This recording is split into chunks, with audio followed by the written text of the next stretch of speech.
So Star Wars The Acolyte finally got canceled. Let's see if we can figure out why versus why people are saying it got canceled. Let's analyze.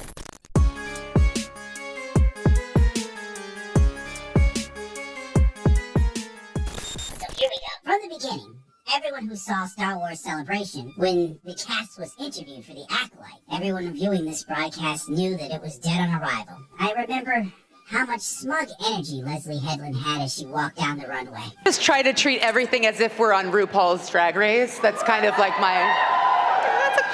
just work the runway, work the runway. Woman-centered world, which I was very excited to kind of be that, because I feel like Star Wars is very like patriarchal. So. But if you can't look and see that Anakin blowing up the Death Star possibly killed millions and millions of people, I'm gonna get in trouble for saying this. Oh my God, this is a goddamn nightmare. After the subsequent release and failure of Star Wars The Acolyte, Leslie Headland started making outlandish claims that she'd invented the coconut and that her show had surpassed all other iterations of Star Wars. The Acolyte showrunner, Leslie Headland, believes Star Wars series' final fight scene tops The Phantom Menace and The Matrix. However, according to Headland, Soul's Showdown is not just one of the best fights of the series, but of Hollywood overall. Speaking to her creative process in bringing this scene to life, Headland told Collider's Maggie, who gives a shit, Chris Qua and I, we were shooting for immortality. We were like, we're effing going for it. We want to top the Duel of Fates from the Phantom Menace. We want to top the train station in the Matrix. We will settle for nothing less. I will leave it up to the viewer as to whether or not we achieve that. Computer says no. Well, judging by the recent cancellation, the survey says no. She also made another ridiculous claim. Leslie Headland says that Disney's Star Wars series was totally inspired by Cowboy Bebop. This is true if you compare it to the Netflix version and not the cult classic anime. Headland highlights her Homer Simpson style of creativity and some bizarre attempt at damage control. What I mean by that is, in one episode of The Simpsons, Homer's brother gives him millions of dollars to create a car that no one wanted, and it bankrupted his brother's company.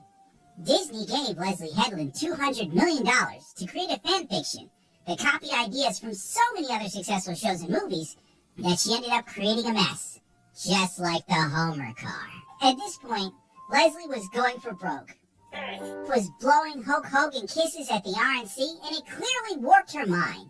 And she figured now was as good a time as any to go off the deep end. For all extensive purposes to Star Wars fans, Leslie Headland is a domestic terrorist, and Kathleen Kennedy is the CIA agent supplying her with a weapons cache. Star Wars Acolyte can be described as a slow-speed car crash that manages to kill the careers of everyone involved. It features characters whose motivations made little to no sense. In fact, it made less sense than King Cobra after a case of Guinness with a side of duster. God damn it! The costume design was inspired by the Spirit of Halloween's Summer Sale, the wooden acting of Amanda Steinberg, whose resting bitch face covers a myriad of emotions. If Headland was in front of me right now, I'd say, you better take a sip, you sleazy asshole. But let's fast forward. Or not, who knows? It doesn't matter. Time is relative. A gay journalist from The Warp claimed, I want to ask you both because this is, I would say, arguably the gayest Star Wars, I think, by a considerable margin. And are you excited about that? Are you brave? In the arms of the angel.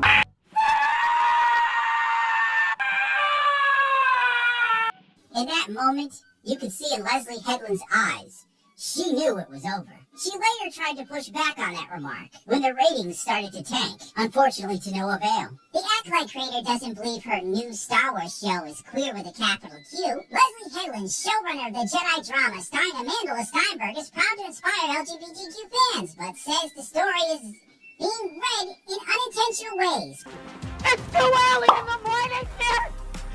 This is too early! The long and the short of it is, because I've done this article before months ago, she was saying that the lesbian witch moms weren't exactly lesbians. They were really close friends that happened to have kids together. You do the math. Then to own the trolls, Amanda Steinberg put out her hit piece, Discourse, a song and dance number that only highlighted her hubris and her lackluster singing that was overshadowed by her bad dancing.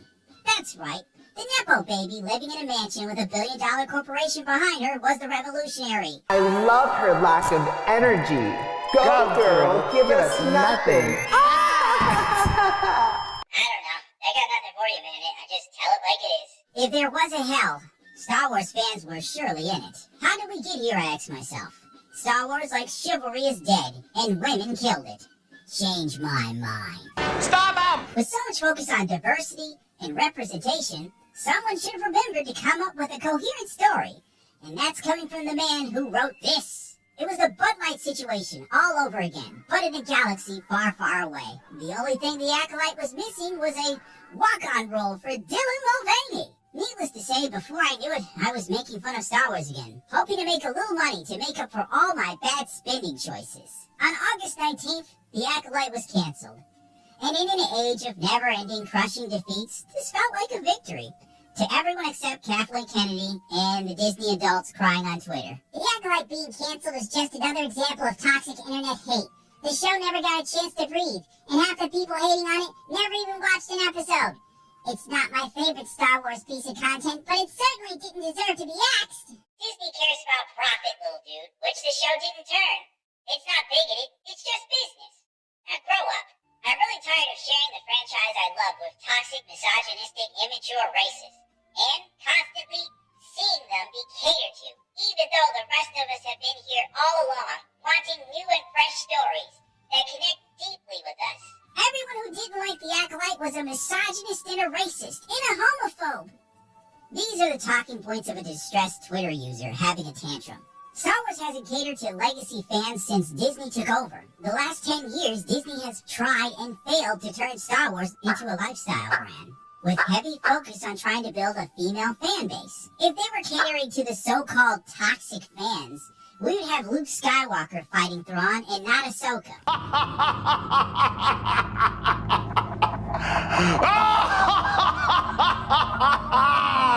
Girl power! The worst part about the Acolyte being canceled isn't the cancellation itself, but knowing exactly which part of the Star Wars fan base Disney listened to in order to go ahead with this decision. Why does everybody treat Disney like it's a person and not some sort of entity that's trying to make money? All of this screeching just really proves how completely out of touch these people are that support this shit. They genuinely believe that Disney is listening to some asshole dude saying the show sucks. I assure you, they aren't. They're listening to shareholders and investors, you absolute goober. Jesus Christ, you'd know that if you invested some money. Cut that out, Stu. Disney really just said no with so many queer POCs. And non-traditional Star Wars fan, all because the show got review bombed to hell and back before it even came out. These people blaming the show's failure on review bombing are ignorant of the fact that the show lost ratings over time. The numbers don't lie, but then again, math is racist. Canceling the Acolyte is one of the worst decisions ever. It was a series that was finally pushing Star Wars into new, fresh direction, and it was set up for an even better second season. Sure, if you grew up eating paint chips, but a bunch of babies couldn't handle that, and now we'll be stuck with more of the same forever. The sheer delusion was on full display. The most fragile people on Twitter were shrieking into the void, blaming the general public for not supporting a diverse cast on an objectively bad show. If there was ever a more entitled American reaction, I hope to God I never lived to see it. They think now they're going to make Star Wars shows for real fans. Men. But the reality is that they'll simply make fewer Star Wars shows.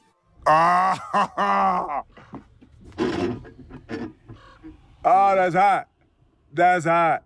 Maybe it's time for fewer Star Wars shows. Call me crazy. Because the market's been oversaturated with lackluster offerings to the point of where the average person is apathetic. Star Wars went from being a cultural reference of our entire nation to being something most people outwardly go, yeah, it used to be cool, now it's kind of gay. And when someone like Headland is given a show because she requested one on the red carpet, that's a clear sign that there's little to no quality control. We are watching Kathleen Kennedy just basically hook up her friends with a show or movie like she's giving out dime bags to her homies. TikTok was no different.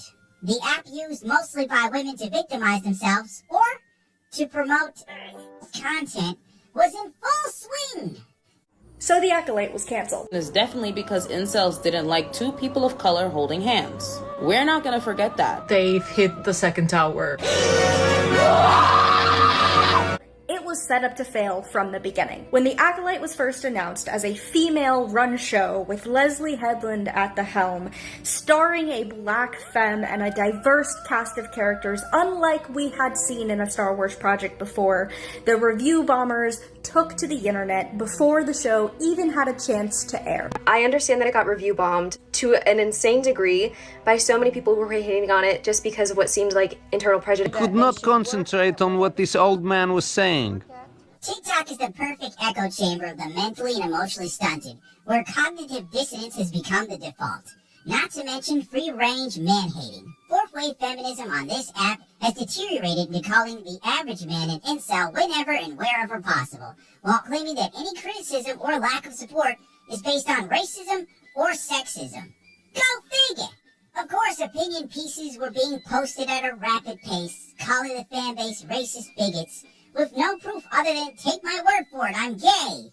Just another example of toxic internet hate. Star Wars fans lost one of the most badass dark side users as the Acolyte gets canceled after one season. On what planet was that dude badass? Oh my god. The Fandom Wire, my favorite show publication.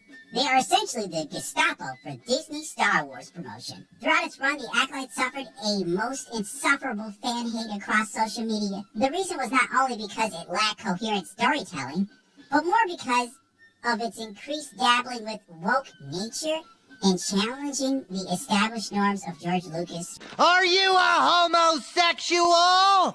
They admit the show made no damn sense, but that wasn't why people didn't like it. It was the anti-woke mob to blame. Oh, exactly, that makes sense. This article also praised Steinberg's rangeless acting and the sex appeal of Manny for thirsty, eternally online women that live on TikTok pining for male celebrities while also hating men at the same time. Make it make sense. Containing the stellar cast of Amanda Steinberg in the lead, the show had a few well-placed cameos, interesting characters, and several mysteries to solve. Yeah, the mystery of the missing plot, my dude. The show's terrible ratings weren't to blame. It was the toxic fan base. I knew it.